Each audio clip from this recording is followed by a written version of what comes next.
This is TWiT.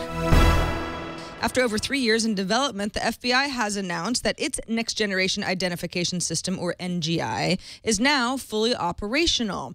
The Bureau will be rolling out new features for ongoing criminal notifications, as well as facial recognition feature called the Interstate Photo System, or IPS, kind of controversial, which will serve as quote, an image searching capability of photographs associated with criminal identities. That's according to the FBI's press release. The system is expected to collect as many as 52 million faces in total, though some in the industry have called out the IPS as ineffective for mixing mugshot photos with non-criminal faces that are pulled from employment records and background check databases. For any given face, NGI returns a list of about 50 candidates and only promises an 85% chance that the suspect will be on that list. All that said, law enforcement groups across the U.S. will begin working with this system soon. For better or for worse.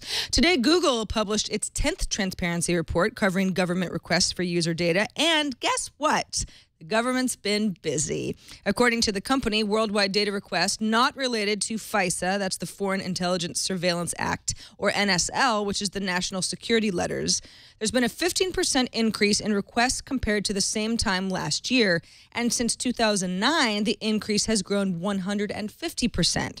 Google notes that U.S.-specific requests have grown 19% since last year and 250% since 2009.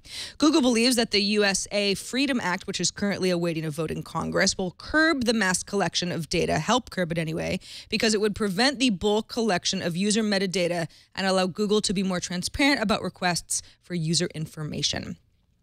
The Federal Communications Commission, FCC, has released an updated count of how many comments it's received on net neutrality, and there have been quite a few. The public has filed 3 million comments on the matter, says the FCC, which is more than double the last official count of 1.48 million. This is also an FCC comment record. You know who they upset? The previous champion, Janet Jackson, for that infamous Super Bowl wardrobe malfunction some years back. The FCC is closing the net neutrality docket and will stop accepting further comments later tonight. So hurry, if you still want to be heard. You have very little time left, and maybe no time at all if you're watching this after the fact. People want bigger iPhones. That is clear. Apple announced today that early orders for the new 4.7-inch iPhone 6 and the 5.5-inch iPhone 6 Plus topped 4 million in the first 24 hours that they became available for order online over the weekend, which is double the number of early orders that came in for the iPhone 5 when it went on sale online 2 years ago. The new phones arrive in stores on Friday, if you're lucky enough to be able to pre-order in time.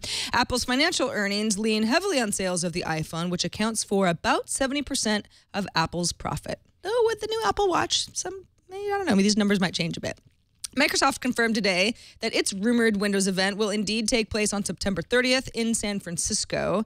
The event is expected to include a release of the technical preview of Windows 9, codenamed Threshold, and the successor to Windows 8 OS that was released back in 2012, along with the Surface line of tablets.